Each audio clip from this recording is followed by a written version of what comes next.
February the 4th, February the 4th, 1846, Alabama begins leasing incarcerated people for profit. Stay with me, neighborhood. It's all going to make sense in a second. The Alabama state legislature voted to construct the first state-run prison in January 26, 1839. In 1841, the Wetumpka prison, state prison, was built in Alabama, in Wetumpka, Alabama. The prison received its first person in 1842, a white man who was sentenced to 20 years for harboring a runaway slave. Now, back then, the prison had about 99% of the incarcerated people there probably were white, as you see here, as free black people were not legally permitted to live in the state. Yeah, if you was a free person in Alabama at the time, you had to move. Couldn't live here if you was free.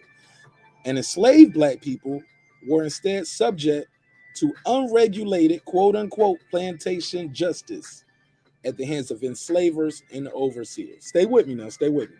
The penitentiary was supposed to be self-sufficient, but soon proved costly, as the prison's industries of making wagons, buggies, saddles, harnesses, shoes, and rope failed to generate enough funds to maintain the facility.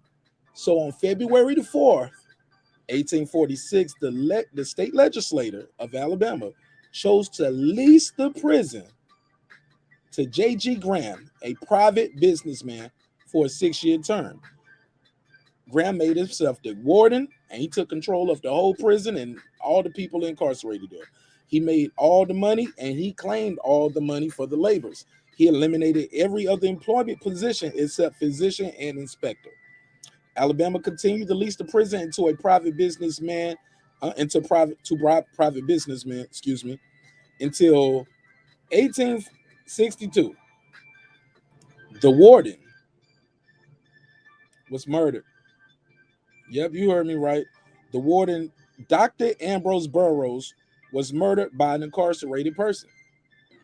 The initial leasing of the prison and the people incarcerated marked the beginning of the convict leasing system in Alabama. And that system was soon renewed.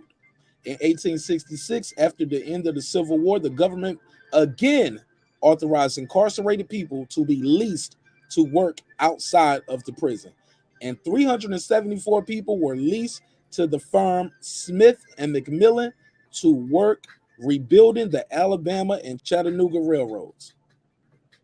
In this new post-emancipation society, black people were no longer enslaved, and the convict population was formerly almost all white, is now 90% black. Guys, this is slavery by another name. This is the system, and the convict leasing program was how they got it going. In February the 4th, 1846, this became the prison pipeline. This is how state-run prisons, and yeah, we got to keep the lights on. So what we're gonna do? We're gonna start locking up more people. Black people back then who were incarcerated, some convicted of minor or either trumped-up charges, was forced to work hard, dangerous conditions with no pay. This practice continued until World War II. Slavery by Another Name is a book you can get by Douglas A. Blackman, so you can learn more about this. But black folks, man, if you got caught loitering or you're out, you can't just be out. You got to have a job. So they'll just snatch you up off the street. You'll just get missing. Got caught spitting on the curb, they could just grab you off the street, lock you up, put you in wherever they wanted to put you at. We ain't gotta give you no due process. There was a lot of these people, family members were looking for him. He just supposed to been going to the store. He never came home. Found out he in prison for 15 years for loitering or spitting on the curb. You getting life sentences because a lot of these guys never really made it back home. They was getting tortured in those tombs and those caves where they was working and mining and doing all this railroad work. Some was even back then. It's been going on for a long time with this prison system. So, well, that's all I got for this one.